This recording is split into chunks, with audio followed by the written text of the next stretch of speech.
Hello hi ಎಲ್ರಿಗೂ ನಮಸ್ಕಾರ. ನನ್ನ ಇವತ್ತಿನ ಒಂದು ವಿಡಿಯೋ ನಾನು ಈಗ ಸ್ಟಾರ್ಟ್ ಮಾಡ್ತಾ ಇದ್ದೀನಿ. ಸೊ ಇವತ್ತಿನ ಒಂದು ವಿಡಿಯೋ ಬಂದು ಸೋಮವಾರ ರಾತ್ರಿಯಿಂದ ವಿಡಿಯೋನ ಸ್ಟಾರ್ಟ್ ಮಾಡಿದ್ದೀನಿ. ಸೊ ಯಾವಾಗ ಎಂಡ್ ಆಗುತ್ತೆ ಅಂತ ಗೊತ್ತಿಲ್ಲ. ಸೊ ಬನ್ನಿ ಸ್ಟಾರ್ಟ್ ಮಾಡೋಣ. ಯಾವಾಗ ಎಂಡ್ ಆಗುತ್ತೆ ಅಂದರೆ ಇವತ್ತು ರಾತ್ರಿನೇ ಎಂಡ್ ಮಾಡ್ಬೋದು, ಅಥವಾ ನಾಳೆ ಬೆಳಿಗ್ಗೆ ಎಂಡ್ ಮಾಡ್ಬೋದು, ಇಲ್ಲ ನಾಳೆ ಮಧ್ಯಾಹ್ನ ಎಂಡ್ ಮಾಡ್ಬೋದು. ಸೊ ಸ್ಟೇ ಟ್ಯೂನ್ ಅಂತ ಹೇಳ್ತಾ, ಊರಿಂದ ಬಂದು 3 ದಿನ ಆಗಿದೆ. ಊರಿಂದ ಬಂದು 3 ದಿನ ಆದಮೇಲೆ ಏನೇನೆಲ್ಲ ಕೆಲಸ ಅಪ್ಡೇಟ್ ಎಲ್ಲ ಏನೇನಿದೆ ಅಂತ ತೋರಿಸ್ತೀನಿ. ಹಾಗೆ ಸಿಂಕಲ್ಲಿ ಪಾತ್ರೆ ಬಿದ್ದಿದೆ, ಬೇಜಾರು ಮಾಡ್ಕೋಬೇಡಿ. ಹಾಗೆ ಊರಿಂದ ತಂದಂತಹ ಸ್ವಲ್ಪ ಗ್ರಾಸರೀಸ್ ಎಲ್ಲ ಹಾಗೆ ಇದೆ. ಸೊ ಅದನ್ನು ಕೂಡ ಎತ್ತಿ ಇಡಬೇಕು. ಹೇಳಿದೆ ನಿಮಗೆಲ್ಲ ಫಾರ್ಮ್ ಹೌಸ್ ಸೆರೆಮನಿ ಆಯಿತು ಅಂತ ಎಲ್ಲ, ಹೇಗಾಯಿತು ಏನು ಪ್ರತಿಯೊಂದು ಎಕ್ಸ್ಪೀರಿಯನ್ಸ್ನ ಕೂಡ ನಿಮ್ಮ ಜೊತೆ ಶೇರ್ ಮಾಡ್ಕೋತೀನಿ. ಅದಕ್ಕಿಂತ ಮುಂಚೆ ಆ್ಯಸ್ ಯೂಶುವಲ್ ಏನು ಹೇಳ್ಬೇಕಾಗಿಲ್ಲ. ನೀವಿನ್ನ ಯಾರು ನನ್ನ ಚಾನಲ್ನ ಸಬ್ಸ್ಕ್ರೈಬ್ ಆಗದೆ ನೋಡ್ತಾ ಇದ್ರೆ ಈ ಕೂಡಲೇ ಹೋಗಿ ಸಬ್ಸ್ಕ್ರೈಬ್ ಆಗಿ, ಹಾಗೆ ಪಕ್ಕದಲ್ಲೇ ಕಾಣುವಂತಹ ಬೆಲ್ ಬಟನ್ ಮೇಲೆ ಕ್ಲಿಕ್ ಮಾಡಿ ಅಂತ ಹೇಳ್ತಾ ಬನ್ನಿ. ಹಾಲಲ್ಲಿ ಮಕ್ಕಳು ಕೂತಿದ್ದಾರೆ, ಏನೇನು ಮಾಡ್ತಿದ್ದಾರೆ ಅಂತ ನೋಡ್ಕೊಬರೋಣ. ಹಾಗೆ ಸಂಜೆ ಆಯಿತು, ಅವ್ರಿಗೆ ಹಾಲು ಕಾಫಿ ಎಲ್ಲ ಕೊಟ್ಬಿಟ್ಟು, ಹಾಲೆಲ್ಲ ಕೊಟ್ಬಿಟ್ಟು ಸೊ ಸ್ವಲ್ಪ ವಾರ್ಮ್ ಅಪ್ ಮಾಡಬೇಕು. ಇನ್ನು ನಾಳೆ ನಾಡಿದ್ರಿಂದ ಸ್ಕೂಲ್ ಇದೆ. ಇವತ್ತು ಸೋಮವಾರ ಆದರೆ ಬುಧವಾರದಿಂದ ಸ್ಕೂಲ್ ಇದೆ ಅವನಿಗೆ. ಸೊ ಸ್ವಲ್ಪ ವಾರ್ಮ್ ಅಪ್ ಮಾಡಬೇಕು, ಹಾಗೆ ರಿವೈಸ್ ಮಾಡಬೇಕು. ಸೊ ಅದೆಲ್ಲ ಕೆಲಸಗಳಿದೆ. ಹೇಗೆಲ್ಲ ಹೋಗುತ್ತೆ ಅಂತ ಅನ್ನೋದನ್ನು ತೋರಿಸ್ತೀನಿ. ಸೊ ಬುಕ್ಸ್ ಎಲ್ಲ ರ್ಯಾಪರಿಂಗು ಎಲ್ಲ ಆಗಿದೆ. ಇನ್ನೊಂದು 2-3 ಬುಕ್ಸ್ ಇದೆ, ಅದನ್ನ ಕೂಡ ರ್ಯಾಪರ್ ಮಾಡಿ ಇಡಬೇಕು. ಸೊ ತೋರಿಸ್ತೀನಿ ಬನ್ನಿ. ಸೊ ಆ್ಯಕ್ಚುಲಿ ಊರಿಂದ ಬಂದಮೇಲೆ 2 ರೌಂಡ್ ಕ್ಲೀನ್ ಆದಮೇಲೆ ಈ ಥರ ಇರೋದು.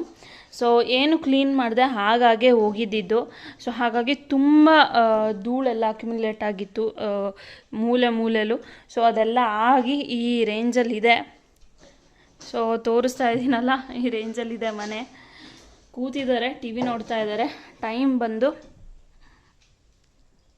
7 ಗಂಟೆಗೆ, ಇನ್ನು 10 ನಿಮಿಷ ಇದೆ.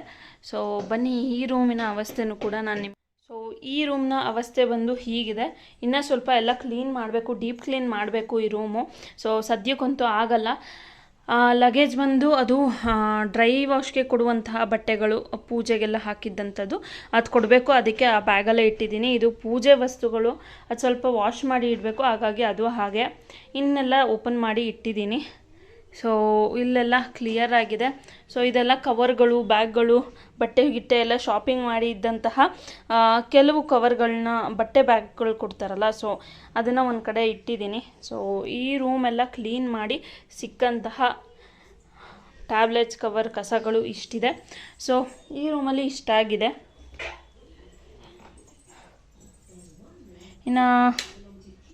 ಇನ್ನು ಈ ರೂಮ್ಗೆ ಬರೋ ಹಾಗಿದ್ರೆ ಸ್ವಲ್ಪ ವಾಸ್ತು ಎಲ್ಲ ಚೇಂಜ್ ಮಾಡಿಬಿಟ್ಟಿದ್ದೀನಿ. ಸೊ ಹಾಗಾಗಿ ಈಗ ಮಕ್ಕಳು ಮಲಗಿ ಎದ್ದಿರೋದ್ರಿಂದ ಬೆಡ್ಶೀಟೆಲ್ಲ ಹಾಗಾಗೇ ಇದೆ. ಸೊ ಇವಾಗ ಪಾಪುಗೆ ಡೈಪರ್ ಆಗ್ತಿಲ್ಲ. ಸೊ ಹಾಗಾಗಿ ಬೆಡ್ಶೀಟ್ನ ಹಾಕ್ತಾಯಿದ್ದೀನಿ, ಹೆಂಗಾರು ಆಗಲಿ ಎಮರ್ಜೆನ್ಸಿಗೆ ಅಂತ. ಮತ್ತೆ ಇದನ್ನೆಲ್ಲ ತೆಗೆದು, ಹತ್ತಿ ಎಲ್ಲ ತೆಗೆದು ಒಣಗಿಸೋಕ್ಕೂ ಆಗಲ್ವಲ್ಲ. ಸೊ ಹಾಗಾಗಿ ಬೆಡ್ಶೀಟ್ ಹಾಕ್ತಾಯಿದ್ದೀನಿ. ಸೊ ಮಳೆ ಬರ್ತಿರೋದ್ರಿಂದ ಜೀನ್ಸ್ಗಳೆಲ್ಲ ಒಣಗೋದು ಭಾರಿ ಕಷ್ಟ. ಸೊ ಹಾಗಾಗಿ ಒಣಗಿದೆ, ಆಲ್ಮೋಸ್ಟ್ ಒಂದು 90% ಒಣಗಿದೆ. ಸೊ ಇನ್ನು 10% ಒಣಗೋದಕ್ಕೋಸ್ಕರ ಇಟ್ಟಿದ್ದೀನಿ. ಐರನ್ಗೆಲ್ಲ ಕೊಡಬೇಕು. ಸೊ ಹಾಗಾಗಿ ಇದಿಷ್ಟು ಈ ರೂಮ್ನ ಕತೆ. ಸೊ ನಿಮ್ಗೆ ಈಗಾಗಲೇ ಗೊತ್ತಾಗಿರ್ಬೋದು ಯಾಕೆ ನಾನು ವೀಡಿಯೋಸ್ನ ಹಾಕ್ತಾ ಇರಲಿಲ್ಲ ಅಂತ ಅನ್ನೋದು. ಸೊ ಎಸ್, ಹೌದು, ಫಾರ್ಮ್ ಹೌಸ್ನ ಸೆರೆಮನಿ ಇದ್ದಿದ್ದರಿಂದ ನಾನು ವೀಡಿಯೋಸ್ನ ಹಾಕೋಕ್ಕೆ ಆಗಿರಲಿಲ್ಲ. ಸೊ ಫಾರ್ಮ್ ಹೌಸ್ದು ಎಲ್ಲ ವೀಡಿಯೋಗಳನ್ನ ಯಾಕೆ ನೀವು ಶೇರ್ ಮಾಡಲಿಲ್ಲ ಅಂತ ಕೇಳೋ ಹಾಗಿದ್ರೆ, ತುಂಬ ಪ್ರಾಬ್ಲಮ್ ಆಯಿತು. ಒಬ್ಬ ಮನೆ ಕಟ್ಟಬೇಕಾದ್ರೆ ಎಷ್ಟು ಪ್ರಾಬ್ಲಮ್ನ ಅನುಭವಿಸ್ತಾರೆ, ಅದಕ್ಕಿಂತ ಡಬಲ್ ಆಯಿತು ಅಂತಲೇ ಅನ್ಬೋದು. ಸೊ ಫೈನಾನ್ಷಿಯಲ್ ಪ್ರಾಬ್ಲಮ್ ಅನ್ನೋದು ಒಂದು ಪ್ರಾಬ್ಲಮ್ ಆಗಿದ್ದರೆ, ಈ ಒಂದು ಮನೆ ಕಟ್ಟಬೇಕಾದ್ರೆ ಪ್ರಾಬ್ಲಮ್ ಇದೆಯಲ್ಲ, ಅದು ತುಂಬ ಡಿಫ್ರೆಂಟ್ ಎಕ್ಸ್ಪೀರಿಯನ್ಸ್ ಅಂತಲೇ ಹೇಳ್ಬೋದು. ಅದನ್ನು ನಾಳೆ ಅಥವಾ ನಾಡಿದ್ದು ವಿಡಿಯೋ ಮಾಡಿ ಎಕ್ಸ್ಪ್ಲೇನ್ ಮಾಡ್ತೀನಿ, ಯಾವ್ಯಾವ ರೀತಿಯಾದಂತಹ ಪ್ರಾಬ್ಲಮ್ ಆಯಿತು, ಯಾವ್ಯಾವ ರೀತಿಯಾದಂತಹ ಪ್ರಾಬ್ಲಮ್ನ ನಾವು ಫೇಸ್ ಮಾಡಿದೆ ಅಂತ ಎಲ್ಲ. ಸೊ ಇವಾಗ ಸಂಜೆ ಅಂದರೆ ತೋರಿಸ್ದೆ ಅಲ್ವಾ, ಟೈಮು 7 ಗಂಟೆ ಆಗಿದೆ. ಸೊ ಇವಾಗ ಮಕ್ಕಳಿಗೆಲ್ಲ ಹಾಲು ಕೊಟ್ಟು ನಾನು ಸ್ವಲ್ಪ ಹಾಲೆಲ್ಲ ಕುಡಿದು ಓದ್ಸೋಕ್ಕೆ ಹೋಗಬೇಕು. ಸೊ ಡಯಟ್ ಸ್ಟಾರ್ಟ್ ಮಾಡೋಣ ಅಂತ ಅಂದ್ಕೊಂಡು ಎಲ್ಲ ಫ್ಲೇಕ್ಸು ಎಲ್ಲ ತರಿಸಿ ಇಟ್ಟಿದ್ದೀನಿ. ಬಟ್ ಈ ಕೆಲಸದ ನಡುವೆ ಒಂದು ಸ್ವಲ್ಪ ಏನಾದರೂ ತಿಂದ್ಬಿಟ್ರೆ ಸಾಕಪ್ಪ ಅಂತ ಅಂದ್ಬಿಟ್ಟು ತಿಂತಾಯಿದ್ದೀನಿ. ಯಾವುದೇ ರೀತಿಯಾದಂತಹ ಡಯಟ್ನ ನಾನು ಮಾಡ್ತಾಯಿಲ್ಲ. ಟೈಮ್ ಸಿಕ್ಕಿದ್ರೆ ಅಥವಾ ಏನಾದ್ರು ಸಿಕ್ಕಿದ್ರೆ ಸಾಕು ತಿನ್ಬಿಡೋಣ ಅಂತ ತಿಂತಾಯಿದ್ದೀನಿ. ಸೊ ನೋಡೋಣ, ಒಂದು ಟ್ರ್ಯಾಕಿಗೆ ಬರಬೇಕು, ಒಂದು ಲೈಫ್ ಸ್ಟೈಲ್ ಅಂತ ಅಂದರೆ 1 ವಾರ 15 ದಿವಸ ಆದರೂ ಹಿಡಿಯುತ್ತೆ. ಸೊ ಅದೇ ಒಂದು ಎಕ್ಸ್ಪೆಕ್ಟೇಷನಲ್ಲಿ ನಾನು ಕೂಡ ಇದ್ದೀನಿ. 2 ತಿಂಗಳು ಹಿಂದೆ ಬಿಟ್ಟೋದಂತಹ ಟ್ರ್ಯಾಕ್ ಇವಾಗ ಬರಬೇಕು ಅಂದರೆ ಅಟ್ಲೀಸ್ಟ್ ಒಂದು ವಾರ ಆದರೂ ಬೇಡವಾ? ಸೊ ಎಸ್ ಹೌದು, ಇವಾಗ ಬಂದು 3 ಡೇಸ್ ಆಗಿದೆ. ಕ್ಲೀನ್ ಮಾಡ್ಕೊಳ್ಳೋದೇ ಆಗೋಯಿತು, ಇನ್ನೂ ಕ್ಲೀನ್ ಮಾಡೋದಿದೆ. ಈ ಟೈಮಲ್ಲಿ ವಾಷಿಂಗ್ ಮಿಷಿನ್ ಬೇರೆ ಕೈ ಕೊಟ್ಬಿಟ್ಟಿದೆ. ಸೊ ಹಾಗಾಗಿ ಪೋರ್ಟಬಲ್ ಮಿಷಿನ್ ಬರುತ್ತಲ್ಲ, ಸೊ ಅದನ್ನು ಇಟ್ಕೊಂಡು ವಾಶ್ ಮಾಡ್ತಾ ಇದ್ದೀನಿ. ಸೊ ಅದು ವಾಶ್ ಮಾಡೋದು ಎಷ್ಟು ಕಷ್ಟ ಅಂದರೆ ಎರಡೆರಡೇ ಬಟ್ಟೆಗಳನ್ನ ಹಾಕಿ ತೆಗಿಬೇಕು. ಸೊ ಅದ್ರ ಬದಲು ಕೈಯಲ್ಲಿ ಒಗೆಯೋದು ಎಷ್ಟೋ ವಾಸಿ ಅಂತ ಅನ್ನಿಸ್ಬಿಡುತ್ತೆ. ಸೊ ಈ ರೀತಿಯಾದಂತಹ ಎಕ್ಸ್ಪೀರಿಯನ್ಸ್ನ ನಾನೀಗ ಸದ್ಯಕ್ಕೆ ಫೇಸ್ ಮಾಡ್ತಾ ಇರೋವಂಥದ್ದು.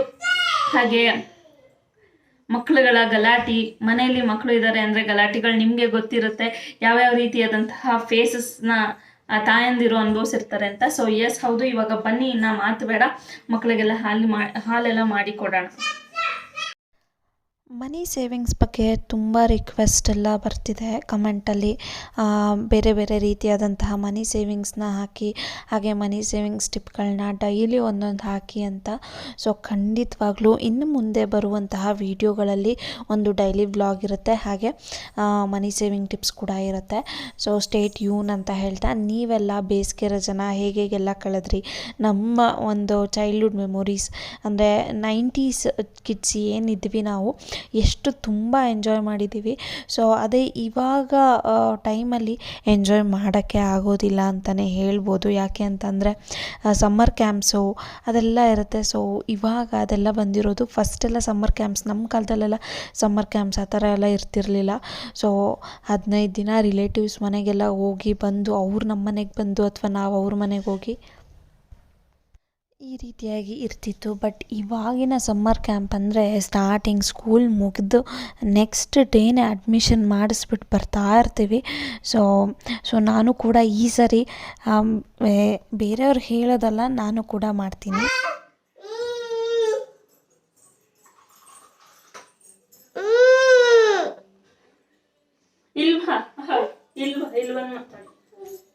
ಮಾತಾಡಿ. Hi hi hi hi hi ಹೇಳ್ಬೇಕು. ಹಾಯ್, ನನ್ನ ಹೆಸರು ಲಕ್ಷ್ಯ ಹೇಳು. ಸೊ ಇವಾಗ ಸದ್ಯಕ್ಕೆ ರಾತ್ರಿ ಊಟಕ್ಕೆ ನುಗ್ಗೆಕಾಯಿ ಬೇಳೆ ಸಾರು ಮಾಡೋಣ ಅಂತ ಅಂದ್ಕೊಂಡಿದ್ದೀನಿ. ಸೊ ಏನಾಗುತ್ತೆ ನೋಡೋಣ.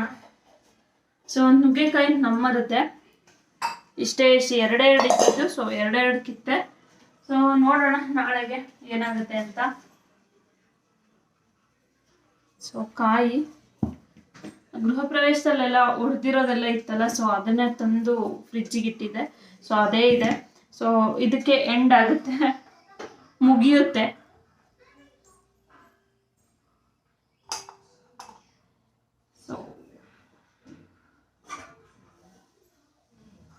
ಸಾರು ಮಾಡ್ತಾ ಮಾಡ್ತಾ ಕಿಚನ್ನ ಕೂಡ ನಾನು ಕ್ಲೀನ್ ಮಾಡ್ತೀನಿ ಇವತ್ತು. ಸೊ ಹೇಗೆ ಕ್ಲೀನ್ ಮಾಡ್ತೀನಿ ಅಂತ ಅನ್ನೋದನ್ನ ತೋರಿಸ್ತೀನಿ ನಿಮಗೂ ಕೂಡ. ಒಂದೇ ಏಟ್ಗೆ ಎರಡೂ ಇದು ಮಾಡೋದು ಕೆಲಸನ. ಯಾಕಂದರೆ ಟೈಮ್ ಇಲ್ಲ ನನಗೆ. ಇನ್ನು ನಾಳೆ ನಾಡಿದ್ದಿಂದ ಸ್ಕೂಲ್ ಸ್ಟಾರ್ಟ್ ಆಗಿಬಿಟ್ರೆ ಕಷ್ಟ ಆಗ್ಬಿಡುತ್ತೆ. ಹಾಗಾಗಿ ಕರ್ಕೊಬರೋದು, ಕಳಿಸೋದು, ಅವ್ನಿಗೆ ಸ್ವಲ್ಪ ಈ ವರ್ಷದಿಂದ ಏನಾದರೂ ಹೊಸದು ಅವನೇ ಮಾಡೋ ಅಂಥದ್ದನ್ನೆಲ್ಲ ಹೇಳ್ಕೊಡ್ಬೇಕು ಅಂತ ಅಂದ್ಕೊಂಡಿದ್ದೀನಿ. ನೋಡೋಣ. ಆಮೇಲೆ ಓದೋಕ್ಕೆಲ್ಲ ಕೂರೋದು ಎಲ್ಲ ಹೇಳ್ಕೊಡ್ಬೇಕಲ್ಲ ನಾವು ಮಕ್ಕಳಿಗೆ ಇವಾಗ ಈ ಟೈಮಲ್ಲಿ. ಸೊ ಹಾಗಾಗಿ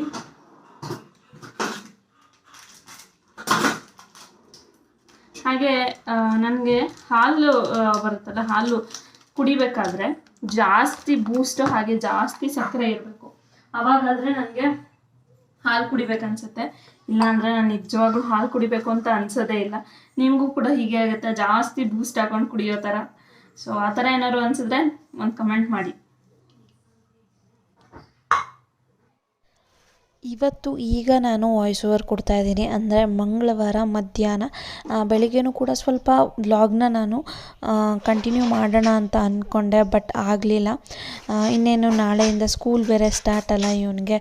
ಸೊ ಹಾಗಾಗಿ ಅದರ ಒಂದೊಂದು ಪ್ರಿಪ್ರೇಷನ್ನ ನಾವು ಮಾಡ್ಕೋಬೇಕಾಗಿತ್ತು. ಸೊ ಆ ಒಂದು ಕಾರಣಕ್ಕೆ ಇಲ್ಲೆಲ್ಲ ಕ್ಲೀನ್ ಮಾಡ್ಕೊತ ಯುಟಿಲಿಟಿ ಎಲ್ಲ ಒಂದು ಟೈಮ್ ಕ್ಲೀನ್ ಮಾಡಿದ್ದೆ, ಆದರೂ ಇನ್ನೊಂದು ಟೈಮ್ ಕ್ಲೀನ್ ಮಾಡೋಣ. ಧೂಳು ಎಷ್ಟು ಧೂಳು ಅಂದರೆ ಓಡಾಡೋ ಮನೇಲಿ ಇರೋ ಮನೇಲೇ ಇಷ್ಟೊಂದು ಧೂಳಾಗ್ಬಿಟ್ರೆ ಯಾರೂ ಇಲ್ಲದೆ ಇರೋ ಮನೇಲಿ ಇನ್ನೆಷ್ಟು ಧೂಳಾಗುತ್ತೆ ಅಂತ ಅನ್ನಿಸ್ತಿತ್ತು. ಸೊ ಅದರಲ್ಲೂ ಮಿಡಲಲ್ಲೂ ಕೂಡ ನಾನು ಬಂದು ಹೋಗಿ ಮಾಡಿದ್ದೆ, ಆದರೆ ಇಷ್ಟು ಡೀಪಾಗಿ ನಾನು ಕ್ಲೀನ್ ಮಾಡಿರಲಿಲ್ಲ. ಬಂದು ಸ್ವಲ್ಪ ಕಸ ಗುಡಿಸಿ ನೆಲ ಒರೆಸಿ ಪೂಜೆ ಎಲ್ಲ ಮಾಡಿ ಹೋಗ್ತಾಯಿದ್ದೆ ಅಷ್ಟೇ. ಒಂದು 3 ಸಲ ಏನೋ ಬಂದಿದ್ದೀನಿ ಅಷ್ಟೇ. ಸೊ ಅದಾದಮೇಲೆ ಬರೋಕ್ಕೆ ಹೋಗ್ತಿರ್ಲಿಲ್ಲ, ಅಲ್ಲೇ ಕೆಲಸಗಳು ಅದು ಇದು ಹಾಗೇ ಹೋಗ್ಬಿಡ್ತಿತ್ತು. ಸೊ ಅದಾದಮೇಲೆ ನಾನು ಇಲ್ಲಿ ಅಡುಗೆ ಮನೆಯಲ್ಲಿ ಇನ್ನೊಂದು ಸ್ವಲ್ಪ ಅಡುಗೆಗೆ ಟೈಮ್ ಇತ್ತು ಅಂತ ಅಂದ್ಬಿಟ್ಟು ಇಲ್ಲಿ ಬಾಕ್ಸ್ಗಳು ಎಲ್ಲನೂ ಕೂಡ ಒರೆಸ್ಕೊಂಡು ಇಟ್ಕೋತಾ ಇದ್ದೀನಿ. ಸೊ ತೊಳೆಯೋಕ್ಕೆ ಹೋಗಲ್ಲ, ಯಾಕಂದರೆ ವರಮಹಾಲಕ್ಷ್ಮಿ ಹಬ್ಬಕ್ಕೆ ನಾನು ಮತ್ತೆ ಕ್ಲೀನ್ ಮಾಡಬೇಕಲ್ಲ. ಸೊ ಹಾಗಾಗಿ ಮುಂಚೆ ಇನ್ನು ಯುಗಾದಿ ಹಬ್ಬಕ್ಕೆ ಕ್ಲೀನ್ ಮಾಡಿದ್ದೆ ನಾನು ಮನೇನ. ಇವಾಗ ವರಮಹಾಲಕ್ಷ್ಮಿ ಹಬ್ಬ ಇನ್ನೇನು ಬರುತ್ತಲ್ಲ, ಸೊ ಹಾಗಾಗಿ ಅದು ಕ್ಲೀನ್ ಮಾಡ್ಕೊಂಡ್ರಾಯ್ತು ಅಂತ ಅಂದ್ಬಿಟ್ಟು ಮೇಲೆ ಒರೆಸ್ಕೊತ ಇಡ್ತಾಯಿದ್ದೀನಿ ಅಷ್ಟೇ. ಇನ್ನು ಡೀಪ್ ಕ್ಲೀನಿಂಗ್ ಮಾಡೋದು ತುಂಬ ಇದೆ. ಸೊ ನೋಡೋಣ, ಆದಷ್ಟು ಇನ್ನು ಒಂದು ಮಗನ ಸ್ಕೂಲೆಲ್ಲ ಸ್ಟಾರ್ಟ್ ಆದಮೇಲೆ ನೋಡೋಣ, ಒಂದಿನ ಮಾಡೋಣ ಅಂತ ಅಂದ್ಕೊಂಡಿದ್ದೀನಿ ಯಾವಾಗಾದರೂ. ಸೊ ಡೀಪ್ ಕ್ಲೀನ್ ಅಂತ ಅಂದರೆ ಬರೀ ಮೇಲೆ ಕ್ಲೀನಲ್ಲ, ಪ್ರತಿಯೊಂದು ಕಬೋರ್ಡ್ಸ್ಗಳು ಪ್ರತಿಯೊಂದು ಕ್ಲೀನ್ ಮಾಡೋದ್ರಿಂದ ತುಂಬ ಟೈಮ್ ಹಿಡಿಯುತ್ತೆ. ಸೊ ನಿಮ್ಮನೇಲೂ ಕೂಡ ಹೇಗೆ ಡೀಪ್ ಕ್ಲೀನಿಂಗ್ ಪ್ಲ್ಯಾನಿಂಗ್ಸ್ ಎಲ್ಲ ಮಾಡ್ಕೋತೀರಾ ಅನ್ನೋದನ್ನ ಕಮೆಂಟ್ ಮಾಡಿ ಹೇಳಿ. ಅಡುಗೆ ಮನೆಯಲ್ಲಿ ಇತ್ತೀಚಿನ ಟ್ರೆಂಡ್ ಏನು ಅಂತ ಅಂದರೆ ಈ ಗ್ರೀನ್ ಕಲರ್ ಗ್ರಾಸ್ ಮ್ಯಾಟ್ ಹಾಕೋದು, ಹಾಗೆ ಸ್ಟ್ರಿಪ್ ಲೈಟ್ ಹಾಕೋದು, LED ಲೈಟ್ ಹಾಕೋದು, ಇದೆಲ್ಲ ಟ್ರೆಂಡಿಂಗಲ್ಲಿದೆ. ಬೇರೆ ಯೂಟ್ಯೂಬಲ್ಲಿ ಅಥವಾ ಬೇರೆ ಯೂಟ್ಯೂಬರ್ ಚಾನಲ್ಗಳನ್ನೆಲ್ಲ ನೋಡಿದ್ರೆ ನಿಮಗೆಲ್ಲ ಅನ್ನಿಸ್ತಿರುತ್ತಲ್ಲ ಇದನ್ನೆಲ್ಲ ಹೇಗೆ ತೆಗೆದು ಇವರೆಲ್ಲ ಕ್ಲೀನ್ ಮಾಡ್ತಾರೆ ಅಂತ. ಸೊ ಕ್ಲೀನಿಂಗ್ ವಿಡಿಯೋ ಬಂದು ಇನ್ನೊಂದ್ಸಲಿ ಹಾಕ್ತೀನಿ, ಅದನ್ನೆಲ್ಲ ನಾನು ಹೇಗೆಲ್ಲ ಕ್ಲೀನ್ ಮಾಡ್ತೀನಿ ಅಂತ. ಸೊ ನಮ್ಮನೆ ವಿಂಡೋ ಹತ್ರ ನೋಡಿ, ಇಲ್ಲಿ ಕಿಚನ್ ವಿಂಡೋ ಹತ್ರ ಏನು ಇಡಬಾರ್ದು ಅದೆಲ್ಲ ಇದೆ ಅಂತಲೇ ಅನ್ಬೋದು. ಯಾಕಂದರೆ ಕಾಯಿನ್ಸು ಚೇಂಜು ಏನೇ ಸಿಕ್ಕಿದ್ರೂ ತಂದು ನಾನು ಇಲ್ಲೇ ಇಡೋದು. ಹಾಗೆ ಮಕ್ಕಳ ಕೈಲಿಗೆ ಮೆಡಿಸಿನ್ಗಳೆಲ್ಲ ಸಿಗಬಾರ್ದು ಅನ್ನೋ ಒಂದು ಕಾರಣಕ್ಕೆ ನಾನೆಲ್ಲ ತಂದು ಇಲ್ಲೇ ಇಟ್ಟು ಜಾಸ್ತಿ ಆಗೋಗ್ಬಿಟ್ಟಿತ್ತು. ಸೊ ಕಪ್ಗಳ ಮೇಲೆಲ್ಲ ಧೂಳು ಏನಾಗ್ಬಿಟ್ಟಿದೆ ಅಂದರೆ ಎಲ್ಲ ಕಿಟಕಿಗಳೆಲ್ಲ ಕ್ಲೋಸ್ ಮಾಡ್ಕೊಂಡು ಹೋಗಿದ್ದೀನಿ ಅಂತ ಹೋಗ್ಬಿಟ್ಟಿದ್ದೀನಿ. ಬಟ್ ಲಾಸ್ಟ್ ಮಂತ್ ಒಂದ್ಸಲಿ ಬಂದಿದ್ದೆ ಮಿಡಲಲ್ಲಿ. ಸೊ ಆವಾಗ ಒಂದು ಕಿಟಕಿ ಓಪನ್ ಆಗಿಬಿಟ್ಟಿದೆ. ಸೊ ನಾನೇನು ಮಾಡ್ತೀನಿ, ಊರಿಂದ ಬಂದ ತಕ್ಷಣವೇ ಕಿಟಕಿಗಳು ಬಾಗಿಲುಗಳೆಲ್ಲ ಓಪನ್ ಮಾಡ್ತೀನಲ್ಲ, ಅದೇ ರೀತಿಯಾಗಿ ಇದನ್ನು ಕೂಡ ಓಪನ್ ಮಾಡಿ ಬಿಟ್ಬಿಟ್ಟಿದ್ದೀನಿ, ಹಾಕಕ್ಕೆ ಹೋಗಿಲ್ಲ. ಸೊ ಗಾಳಿಗೆ ಸ್ವಲ್ಪ ಮುಂದೆ ಬಂದಿದೆ ಅಂತ ಬಿಟ್ಬಿಟ್ಟಿದ್ದೀನಿ, ಮುಂದೆ ಬಂದಿರೋದು ಲಾಕ್ ಆಗಿದೆ ಅಂತ. ಸೊ ನೋಡಿದ್ರೆ ಎಲ್ಲ ಅಡುಗೆ ಮನೆ ಕಂಪ್ಲೀಟ್ ಧೂಳು ಥರ ಆಗಿಬಿಟ್ಟಿತ್ತು. ಆಮೇಲೆಲ್ಲ ಕ್ಲೀನ್ ಮಾಡಿಕೊಂಡು ಇವಾಗ ಸ್ವಲ್ಪ ಡೀಪ್ ಕ್ಲೀನಿಂಗ್ ಮಾಡ್ತಾ ಇರೋದಲ್ಲ ವಿಂಡೋ ಹತ್ರ, ಇದೆಲ್ಲ ವಿಸಿಬಲ್ ಎಲ್ಲೆಲ್ಲಿ ಇದೆ ಅದೆಲ್ಲ ನಾನು ಡೀಪ್ ಕ್ಲೀನಿಂಗ್ ಮಾಡ್ತೀನಿ. ಮಕ್ಕಳುಗಳು ಎಲ್ಲ ಟಚ್ ಮಾಡ್ತಾ ಇರ್ತಾರೆ, ಸೊ ಆ ಒಂದು ಕಾರಣಕ್ಕೆ. ಸೊ ಅದು ಒಂದು ಕಡೆ ಕ್ಲೀನ್ ಆಯಿತು. ಈಗ ಸಾಂಬಾರು ಮಾಡೋಣ ಅಂತ ರುಬ್ಬೋದೆಲ್ಲ ಬಿಟ್ಟಿದ್ದೀನಿ, ರುಬ್ಬಿಟ್ಟು ಸಾಂಬಾರು ಮಾಡೋದು ಎಲ್ಲ.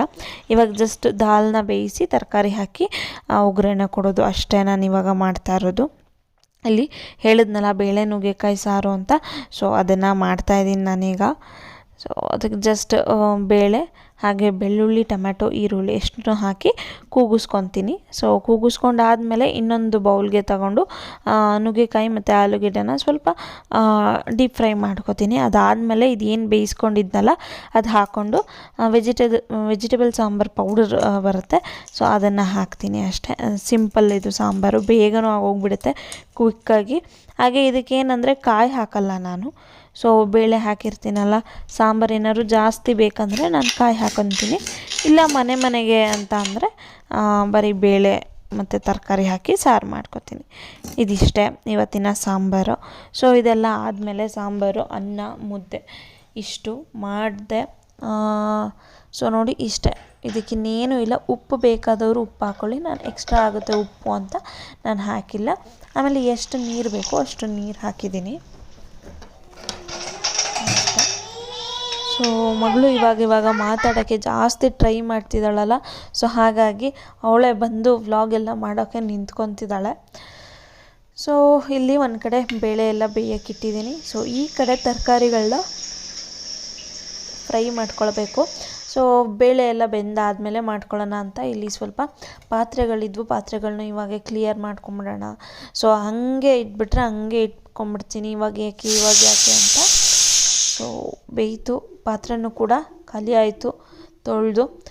ಸೊ ಇನ್ನೇನಿದ್ರು ಅಡುಗೆ ಮಾಡಿ ಅವನನ್ನು ಓದಿಸ್ತಾನೆ ನಾನು ಅಡುಗೆನ ಕೂಡ ಮಾಡ್ತಾ ಇರೋದು.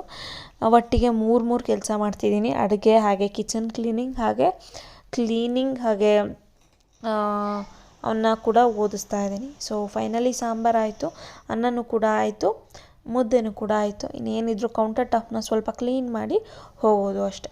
ಸೊ ಐ ಹೋಪ್ ನಿಮಗೆ ಈ ವಿಡಿಯೋ ಇಷ್ಟ ಆಯಿತು ಅಂತ ಅನ್ಕೋತೀನಿ. ಇಷ್ಟ ಆದರೆ ಗೊತ್ತೇ ಇದೆ ಅಲ್ಲ, ಲೈಕ್, ಶೇರ್, ಕಮೆಂಟ್